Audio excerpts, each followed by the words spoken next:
ನೋಡ್ತಾ ಇದ್ದೀರಾ CBT Kannada TV.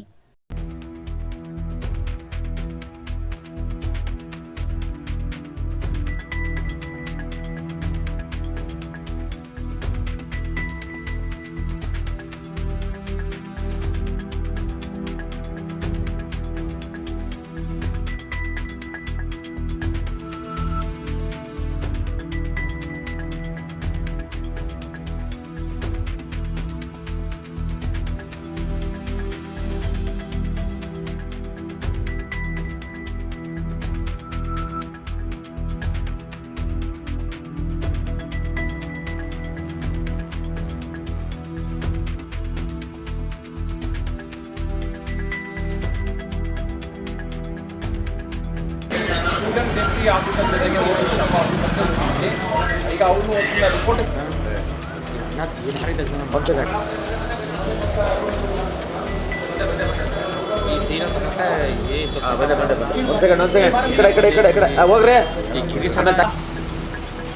ನೇತೃತ್ವದಲ್ಲಿ ಮಂಡ್ಯ ನಗರದಲ್ಲಿ ಒಂದಷ್ಟು ವಿಷಯಗಳ ಬಗ್ಗೆ ಶಾಶ್ವತವಾದಂಥ ಸಮಸ್ಯೆಗಳಿಗೆ ಪರಿಹಾರ ಹುಡುಕುವಂಥದ್ದು.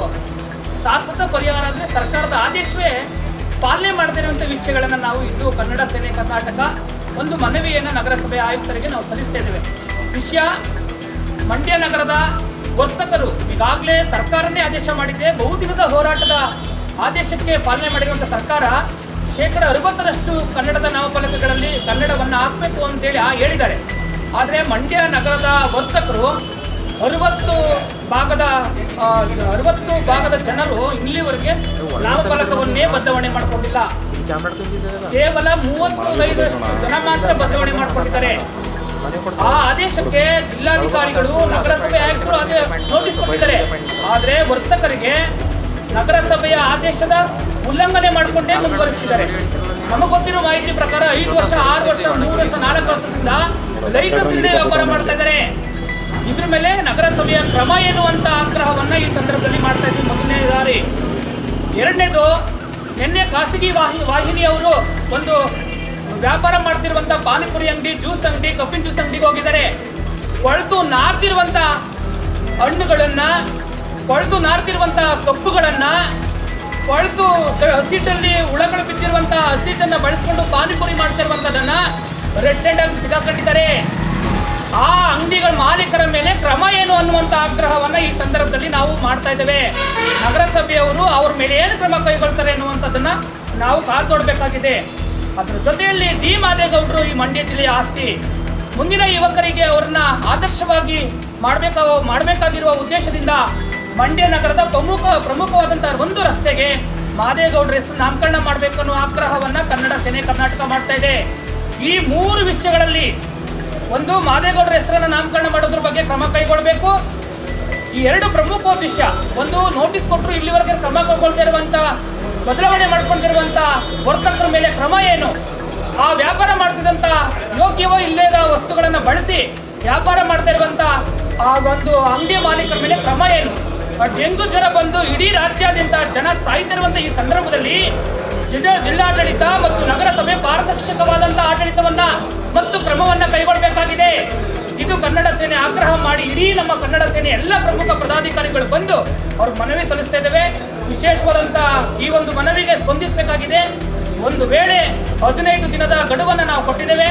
15 ದಿನದ ಗಡುವಲ್ಲಿ ನಾಮಫಲಕಗಳು ಆ ವ್ಯಾಪಾರಸ್ಥರ ಮೇಲೆ ಕ್ರಮ ಕೈಗೊಳ್ಳುವಂಥದ್ದು ಏನಾರು ತೆಗೆದುಕೊಳ್ಳಿಲ್ಲ ಅಂತ ಹೇಳಿದ್ರೆ ನಗರಸಭೆ ಮುಂದೆ ನಿರಂತರವಾದ ಹೋರಾಟವನ್ನು ಮಾಡಲು ಕನ್ನಡ ಸೇನೆ ಕರ್ನಾಟಕ ನಿರ್ಧಾರ ಮಾಡಿದೆ ಅನ್ನುವಂಥ ಎಚ್ಚರಿಕೆಯನ್ನು ಕೊಡ್ತಾ ಮಂಡ್ಯ ನಗರಸಭಾ ಕಮಿಷನರ್ಗೆ ನಾವು ಮನವಿ ಕೊಡ್ತಾ ಇದ್ದೀವಿ. ಈಗೆಲ್ಲ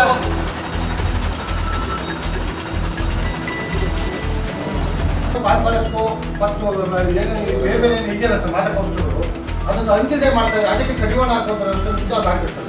ಅದರಲ್ಲಿ ಇನ್ನೊಂದು ವಿಶೇಷ 3 ಪಾಯಿಂಟ್ಸ್ನ ಮಾಡ್ತೀವಿ. ನಾವು ಮುಖ್ಯ ಫಲಕ ಬದಲಾಗಬೇಕು ಅಂತ ನಿಮ್ಮಲ್ಲಿ ಹಲವಾರು ಬಾರಿ ಕೊಟ್ಟಿದ್ದೀವಿ. ಅದರ ಜೊತೆಗೂ ಯಾವುದೇ ಕಾರಣಕ್ಕೂ ಇಲ್ಲಿವರೆಗೂ ಬದಲಾಗಿದ್ರೆ ನಾವು ಮತ್ತೆ ಇದೇ ಒಂದು ಕಾರಣ ಇಟ್ಕೊಂಡು ಈ ನಗರಸಭೆ ವಿಚಾರವಾಗಿ ನಾವು ಬದಲಾಗಿಲ್ಲ.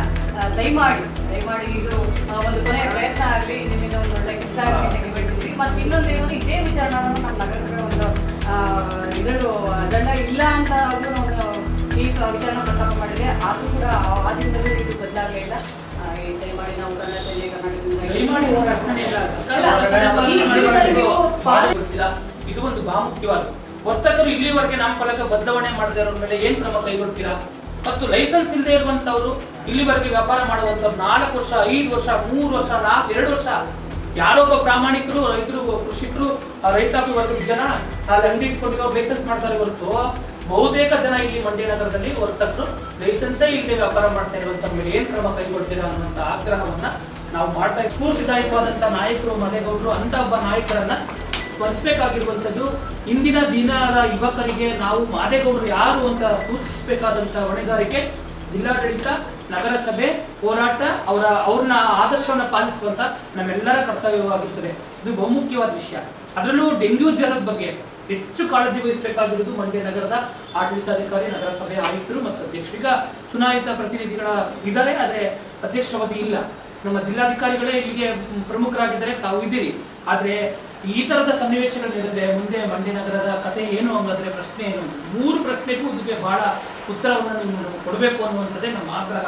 ಆ ವರ್ತಕರು ಏನು ಇವತ್ತು ಅಲ್ಲಿ ವ್ಯಾಪಾರ ಮಾಡುವಾಗ ರೆಡ್ ಹ್ಯಾಂಡ್ ಆಗಿ ಆ ಜ್ಯೂಸ್ ಅಂಗಡಿಯಲ್ಲಿ, ಕಬ್ಬು ಅಂಗಡಿಯಲ್ಲಿ ಕಬ್ಬು ಕೊಳ್ತು ನರ್ತೋಗ್ತಾ ಇದೆ, ಆ ಕಬ್ಬನ್ನ ರಸ ಮಾಡಿಕೊಡ್ತಾ ಇದ್ದಾರೆ. ಕಬ್ಬು ನಾವು ಜ್ಯೂಸ್ ಕುಡಿಯಕ್ಕೆ ಹೋಗುವಂಥದ್ದು ಎನರ್ಜಿಗಾಗಿ, ಆರೋಗ್ಯಕ್ಕಾಗಿ.